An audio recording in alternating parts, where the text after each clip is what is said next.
¿Qué es lo que tenemos en el capítulo 24 del libro del profeta Isaías? En este capítulo 24 encontramos una visión apocalíptica, una terrible visión apocalíptica. Se nos describe una escena de miseria, de destrucción, de terror. De hecho, por eso es que algunos comentaristas han llamado a este capítulo 24 del libro del profeta Isaías un pequeño apocalipsis. Porque al igual que en el libro de Apocalipsis, se nos describen escenas aterradoras. Particularmente se nos habla acerca de la tierra siendo completamente asolada. Así es como comienzan los primeros 3 versículos. Presentando en nosotros o plasmando en nuestras mentes y corazones la imagen de una tierra completamente vacía, asolada, desierta. No solo desierta, pero destruida, arruinada. Es lo que señalan los primeros 3 versículos. Y juntamente con esa tierra, con este mundo creado, los habitantes, los moradores de esta misma también sufriendo las consecuencias de esta devastación. No hay uno solo, según la descripción tan enfática, que sea puesto a salvo de esta escena desgarradora. Es lo que pretende hacer el profeta cuando menciona, tanto el sacerdote como el pueblo sufrirán esta devastación. El amo como su siervo, la criada como su ama, el que compra como el que vende, haciendo un énfasis particularmente para señalar que no habrá uno solo de los moradores de la tierra que no sufrirán las consecuencias de esta terrible devastación. Una escena entonces apocalíptica, descrita en este pasaje del libro del profeta Isaías, lo que nos debería de llevar a considerar con toda solemnidad las palabras aquí escritas. Lo que nos debería llevar a considerarnos a cada uno de nosotros como aludidos también en este pasaje de las Sagradas Escrituras. Porque usted y yo somos parte de esta tierra. Somos moradores de esta tierra, somos moradores de este mundo. Pero ¿por qué tanta devastación descrita en este pasaje? ¿Por qué tal desolación presentada en estos primeros versículos? Bueno, versículos 4 al 6, el profeta aclara la causa de esta devastación. ¿Cuál es esa causa? Bueno, el pecado. Pero no el pecado en abstracto, sino aquellos que han cometido pecado.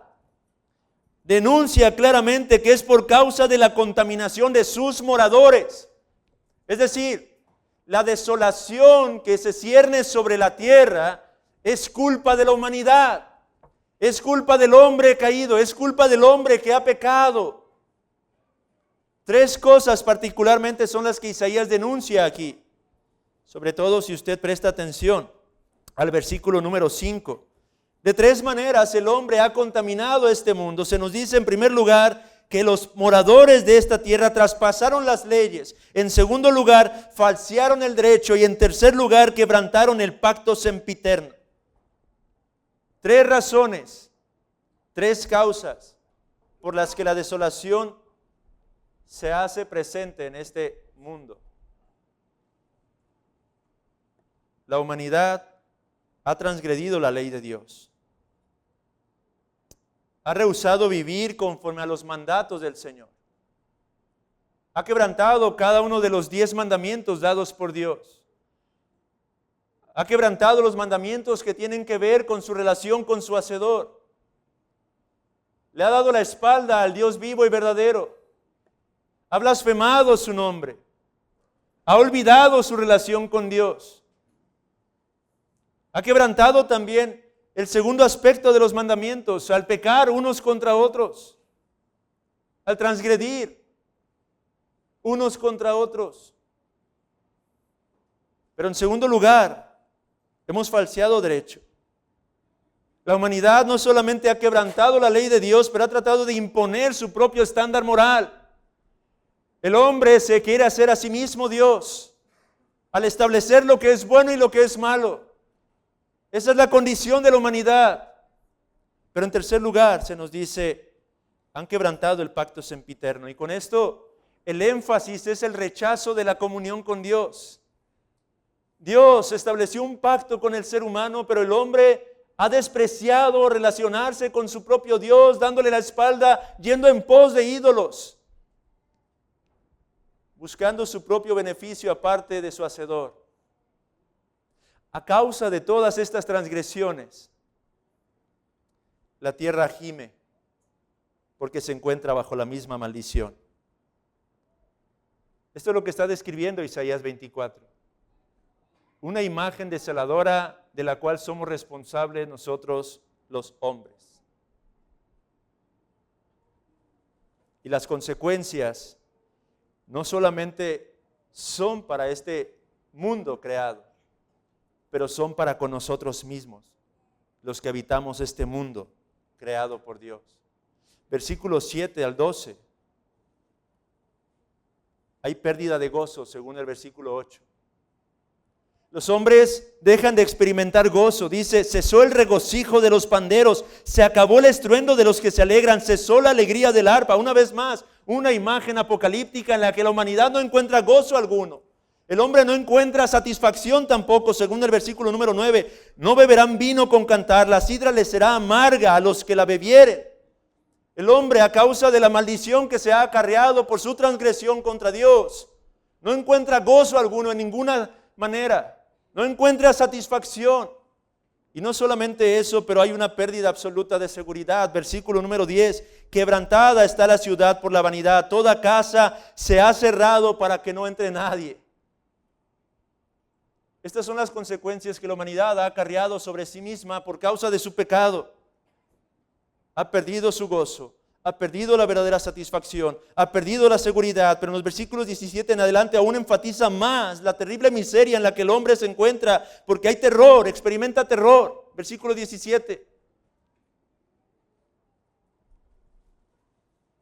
Foso y red sobre ti, oh morador de la tierra. Experimenta constante peligro. Versículo 18. Y acontecerá que el que huyere de la voz del terror caerá en el foso, y el que saliere del medio del foso será preso en la red, porque de lo alto se abrirán ventanas y temblarán los cimientos de la tierra. Y finalmente experimenta destrucción. Versículo 19. Será quebrantada del todo la tierra, enteramente desmenuzada será la tierra, en gran manera será la tierra conmovida. Y como punto final, el hombre, a causa de su transgresión, de su pecado, enfrenta el juicio. Versículos 21 al 23, donde dice, acontecerá en aquel día que Jehová castigará, o más literalmente hablando, el hebreo dice, visitará. ¿Visitará a quiénes? Al ejército de los cielos en los altos, a aquellos ángeles que se rebelaron en contra suya, y a los reyes de la tierra sobre la tierra. El juicio se cierne sobre la humanidad a causa de su pecado. La desolación es lo que caracteriza a este mundo por causa del estado caído en que se encuentra. Con todo, amados hermanos y amada congregación, ese no es el énfasis de Isaías 24. Sí, me he tomado todo este tiempo para describir esta desolación, pero amado hermano, ese no es el énfasis de este capítulo. Porque en medio de este panorama desolador, en medio de esta circunstancia tan terrible, tan miserable, versículos 13 al 16 manifiestan una especie de luz que se enciende, que resplandece con toda gloria a través de esta triste escena. Porque en medio de esta humanidad caída, en medio del abandono, en medio de la destrucción, Isaías comienza a describir un canto, una alabanza a un grupo de hombres, a un grupo que son aquellos que han sido escogidos por causa de la gracia de Dios, alabando, glorificando a Dios en medio de este panorama desolador, en medio de esta terrible oscuridad, en medio de las consecuencias que se ciernen sobre este mundo caído. Hay un grupo, hay un remanente entonando cantos y alabanzas. Hay un grupo que no ha perdido el gozo, pero que canta con gozo. Hay un grupo que no ha perdido satisfacción, pero que ha encontrado su plena satisfacción. Hay un grupo que no ha perdido seguridad, pero que ha encontrado su plena confianza. Este es el pueblo de Dios. Y este es el énfasis de Isaías capítulo 24. Que en medio del juicio, Dios ha extendido su gracia para con aquellos que en Cristo han encontrado la salvación de sus almas. En medio del juicio que es inminente y seguro sobre este mundo caído, Dios nos provee un camino de esperanza. Que en medio de la destrucción y devastación que tarde o temprano ocurrirá en medio de este mundo, Dios provee un lugar para que su pueblo se refugie y que en medio de esa aflicción, de esa tristeza, pueda cantar, pueda alabar, pueda gozarse. Este es el patrón que se repite a través de las Sagradas Escrituras. Cuando Dios abrió las compuertas de los cielos y de los abismos, inundando a la humanidad por causa de su pecado, hubo un arca en donde un puñado de personas cantaron y alabaron al Señor con gozo y alegría, seguros, confiados, glorificando a su Hacedor. Cuando Dios trajo juicio sobre los egipcios a causa de su pecaminosidad, hubo un lugar, una porción de tierra llamado Gosén, donde su pueblo pudo estar tranquilo, confiado, descansando en la seguridad de que Dios se encontraba con ellos. De la misma manera, amados hermanos, a través de este juicio, Dios ha provisto un refugio para todo pecador, y este refugio está en la persona y obra de nuestro Señor Jesucristo. El tema de Isaías 24, entonces, desde mi perspectiva, no es tanto la devastación, pero es el triunfo y la victoria final que el pueblo de Dios experimentará a causa de su Salvador. Al igual que en el libro de Apocalipsis, el libro de Apocalipsis describe ampliamente escenas de destrucción, devastación, juicio sobre una humanidad rebelde y que rehúsa arrepentirse. Pero el tema central de Apocalipsis no es el juicio como tal, sino la victoria de los escogidos. Por eso apropiadamente Hendrickson llamó a su libro Comentario del Apocalipsis Más que Vencedores. Porque el tema central, el escenario central es aquel que venció y aquellos que en unión con él pueden vencer y prevalecer. Por lo tanto, amigo, déjeme concluir simplemente con este pensamiento. Hemos de leer Isaías 24 con toda reverencia, entendiendo que este habla acerca de cosas pertinentes a todos y a cada uno de nosotros. Debería de haber temor en el corazón de aquel que no ha encontrado en Cristo su salvación y a su Redentor. Pero lejos de ser movido por el temor, te animo a que seas movido por la gracia que Dios muestra a través de su amado Hijo Jesús. La única forma de ponernos a salvo de esta ira, la ira venidera, es acudiendo a Cristo y encontrando en Él nuestro verdadero escondedero. Amado hermano, y esta es una realidad en la vida del creyente. Es una realidad que se consumará plenamente cuando Jesucristo regrese por segunda ocasión y usted y yo podamos glorificar su nombre contemplando su rostro, entonando un himno similar al que entonábamos hace un momento, entonando la bella historia, la bella canción concerniente a nuestra salvación.